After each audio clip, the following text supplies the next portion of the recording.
Hello friends, welcome to our video class.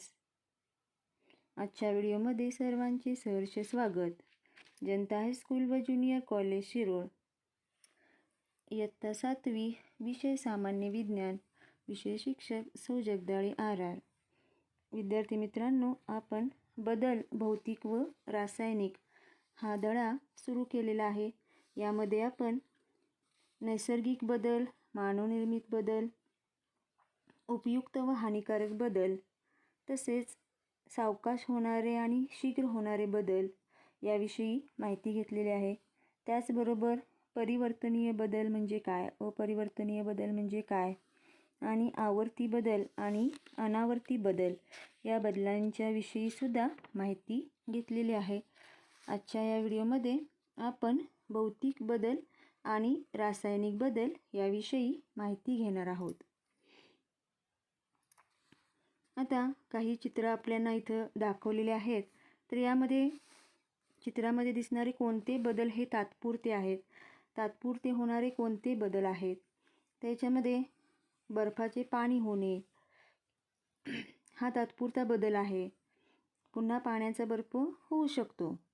त्यानंतर एखाद्या डिशमध्ये लोखंडाचा चुरा आणि टाचण्या मिसळलेल्या आहेत, त्या आपण चुंबकाच्या साहाय्यानं बाजूला केलेल्या आहेत, त्या पुन्हा आपण मिसळू शकतो. कोणते बदल हे कायमस्वरूपी आहेत. आता कच्च्या कैरीचे आंब्यामध्ये रूपांतर झालेले आहे, हा कायमस्वरूपी बदल आहे. कोणत्या बदलामध्ये मूळ पदार्थ बदलला. आता कच्च्या कैरीची चव आंबट असते, परंतु पिकलेल्या आंब्याची चव गोड असते, म्हणजे त्याच्यामधला मूळ पदार्थ हा बदललेला आहे. आता यावरून आपल्याला भौतिक बदल आणि रासायनिक बदल म्हणजे काय याची कल्पना येईल.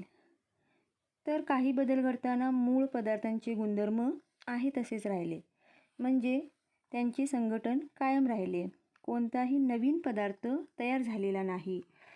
तर अशा बदलांना भौतिक बदल असे म्हणतात. आणि काही काही बदलामध्ये काय झालेलं आहे, हे बदल घडल्यामुळं मूळ पदार्थांचे रूपांतर नवीन व वेगळ्या गुणधर्माच्या पदार्थामध्ये होते. अशा बदलाला रासायनिक बदल असे म्हणतात. आता कच्च्या कैरीचे रूपांतर आंब्यामध्ये होणे हा रासायनिक बदल आहे. त्यानंतर बर्फाचे खडे पाण्याचं रूपांतर पाण्यामध्ये होणे हा भौतिक बदल आहे. द्रवाचे बाष्प होण्याची क्रिया म्हणजे बाष्पीभवन. आता कपडे वाळणे, समुद्राच्या पाण्यापासून मीठ तयार करणे हे बाष्पीभवनामुळे शक्य होते. आता विरघळण्याची क्रिया, उत्कलन, विलयन या ज्या क्रिया आहेत, ह्या सर्व क्रिया भौतिक बदलांची उदाहरणे आहेत. बर्फाचं पाणी होतं, पाण्याची वाफ होते, पुन्हा वाफेचं पाणी होते, पाण्याचा बर्फ होत, ह्या ज्या क्रिया आहेत त्या भौतिक बदलांची उदाहरणे आहेत. आता बघा, लाकडापासून टेबल बनवणे, लाकूड जाळणे, काचेची वस्तू फुटणे, टोमॅटो पिकणे, लोखंड गंजणे यापैकी रासायनिक व भौतिक बदल कोणते आहेत. तर लाकडापासून टेबल बनवणे हा भौतिक बदल झाला. लाकूड जाळणे रासायनिक बदल, काचेची वस्तू फुटणे भौतिक बदल, टोमॅटो पिकणे रासायनिक बदल, लोखंड गंजणे रासायनिक बदल आहे. आता आणखीन एक कृती आपल्याला करायची आहे. तर याच्यामध्ये बाष्पन पात्र, साखर, बर्नर, तिवई इत्यादी साहित्य घ्यायचं आहे. बाष्पन पात्रामध्ये साखर घ्यायची आहे आणि बाष्पन पात्र तिवईवर ठेवून त्याला उष्णता द्यायची आहे. साखरेला उष्णता दिल्यानंतर त्यामध्ये कोणते बदल होतात हे पाहायचं आहे. साखरेला उष्णता दिल्यानंतर साखर अगोदर पातळ होणार आहे आणि हळूहळू ती काळी पडणार आहे, म्हणजे बाष्पन पात्राच्या तळाशी आपल्याला काळपट पदार्थ दिसू लागतो. आता या कृतीमध्ये झालेला हा जो बदल आहे तो कोणत्या प्रकारचा बदल आहे. तर हा जो बदल आहे तो रासायनिक बदल आहे. विद्यार्थी मित्रांनो, क्षरण. आता क्षरण म्हणजे काय. लोखंडाची वस्तू गंजते म्हणजे त्यावर विटकरी रंगाचा थर साचतो, तर तांब्याच्या वस्तूवर हिरवट रंगाचा थर तयार होतो.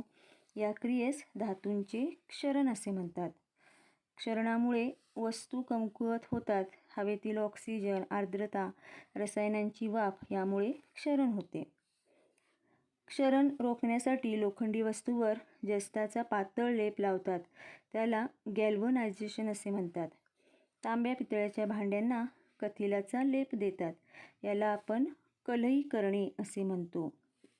तंत्रज्ञानाच्या युगात पावडर कोटिंगसारखी नवीन पद्धती विकसित झाली आहे.